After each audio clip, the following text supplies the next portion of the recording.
Here we have 3 basic setups, just like they did in Vietnam, as good examples for how the Australians and Americans utilize their basic M56 compass pouches.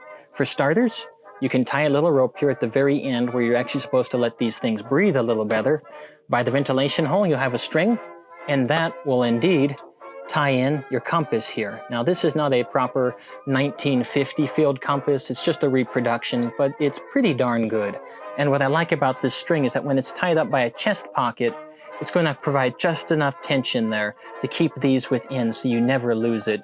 And even in the modern day and age, outside of warfare, this is an excellent setup because when you're sweating, you're hot, you're tired, you're climbing, you're crawling, these have a tendency to fall out of the pocket. So just tie a string in, throw your basic M56 pouch in there with it, right on the ventilation hole, and it's secured. Another one that comes out of Vietnam here is going to be these basic combat bandages here.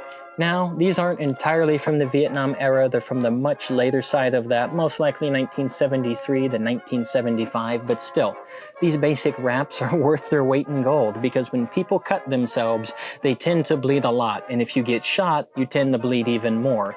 As long as you can get someone's bleeding relatively under control and stop it just enough to get them the medical attention, you're likely to save their life. And having extras of these thrown in M56s is really a fantastic piece.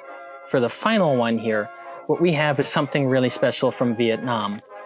I have this one taken extra care of. For starters, right here on the inside, we've tied it into the ventilation hole, and what we have, wrapped in a sock, is going to be something really fun.